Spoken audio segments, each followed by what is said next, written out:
Mapendo, mapendo, mapendo, mama.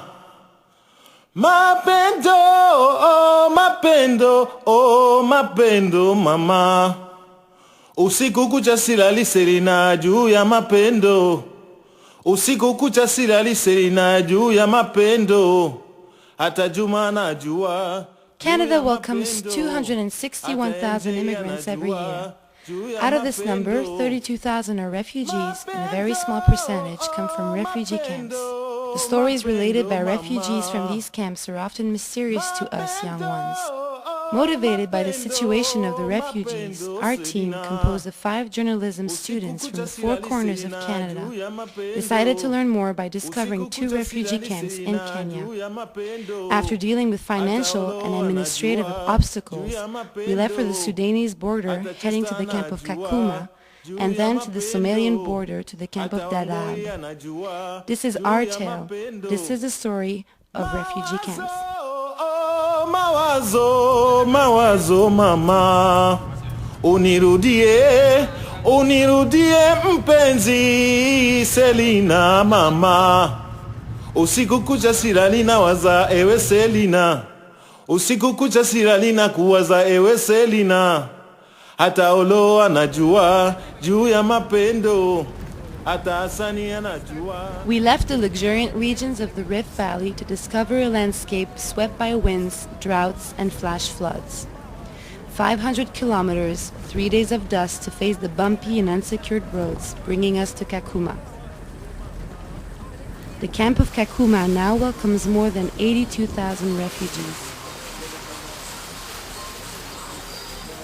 Of different ethnic and religious groups, sometimes opposed by the war, the refugees cohabitate in a restricted space and in a dry climate, kingdom of the scorpions, grasshoppers, and malarial mosquitoes. Attacks, robberies, abuses, and rapes are very frequent. At 6 p.m., the staff from the NGO and the United Nations leaves the camp for their protected compounds, leaving the refugees to themselves. Depending on all assistance granted, a refugee camp is a place where the exiled are lodged, nourished, and taken care of. The assistance brought by the donor countries is a question of survival rather than development.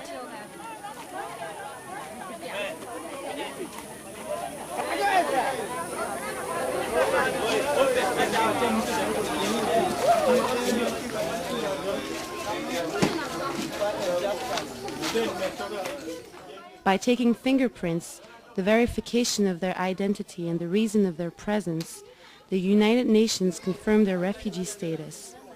The card testifying the state gives access to health service, water, primary education, and especially to food distribution rations.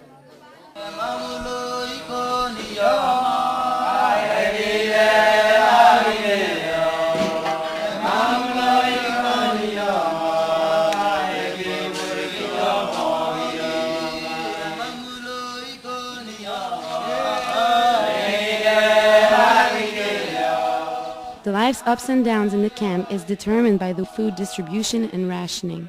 Flour, wheat, oil, lentils, everything accumulated and supplied by the World Food Program is distributed by quotas to all refugees.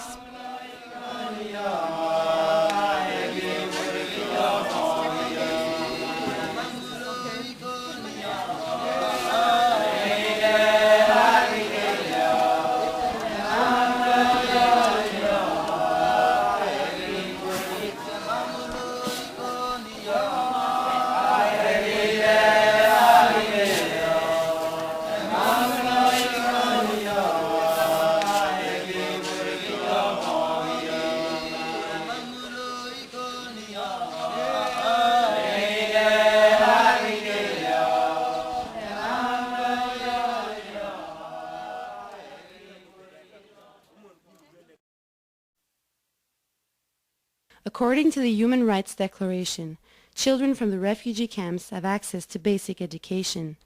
Accessibility to a higher level of education is very rare. Often, teenagers find themselves inactive, forced to an early marriage or to carry out heavy family responsibilities. The lack of proper education does not allow them to develop skills that would bring them back into the labor force. when our students are finishing Form 4s here, so to get a sponsorship is very difficult. To be sponsored to go, for example, to the college or university. What is the process of getting scholarships? Good grades also? Yeah, the grades, yeah. Program that there are no scholarship that come out. Okay. It is very... We don't get that. Yeah. We don't get that. So they finish Form 4s and you see them, they remain in the community or they are employed as primary teachers. Okay.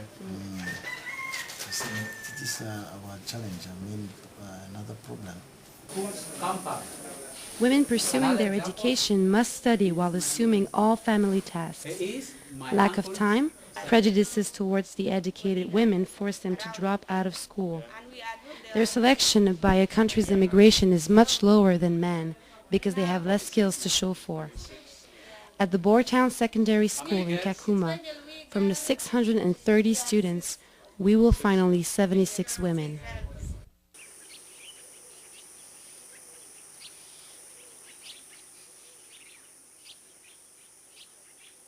Here we are 29 in number, only 5 are ladies.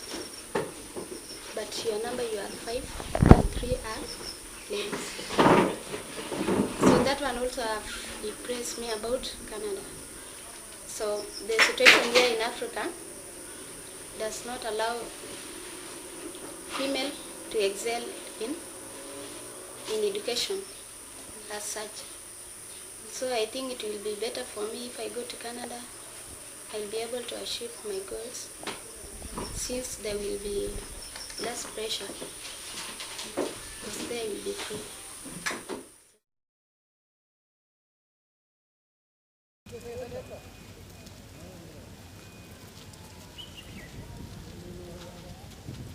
The refugees have access to free health care. Despite of this, the casualties caused by disease are numerous, and the ever-present malnutrition and traumas affect plenty of exiles.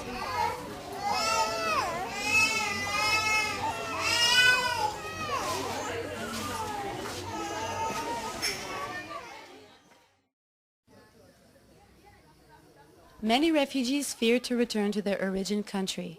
Everything has to be rebuilt. The medical and educational services, the basic infrastructures, such as the roads, were destroyed by the war. Furthermore, the food sources are rare, the land's mined, and the refugees' competences in farming are poor due to the years living in the camp. The more qualified, strong, and healthy refugees are, the more they can undertake the trip back home, while the others, weakened by disease or trauma, refuse to return. For now, they still can live in the camp, but with the signature of peace agreements, the South Sudan refugees will lose their international protection and be forced to return to their country.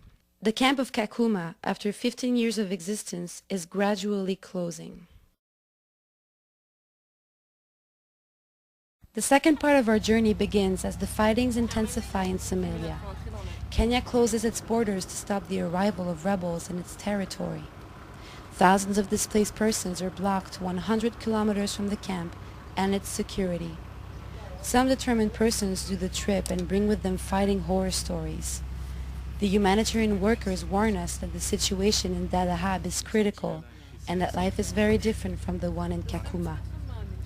With the signatures of peace treaties, the refugees of Kakuma hope to return in Sudan, while the Somalians of the Dadaab camp understand that at every new arrival, the situation worsens and their return is compromised for several years. At our arrival at Dadaab, we are welcomed by CARE Canada, the responsible organization managing the camp. Beside the conflicts, the camp is just getting over the floods that took an important part of the food rations and destroyed many improvised dwellings. The refugee camps have been here since 1991. They're predominantly Somali, around 97 to 98% Somali. We currently have in the region of 171,000 refugees living in quite a small area. So one of the things I'm sure you would notice when you first go in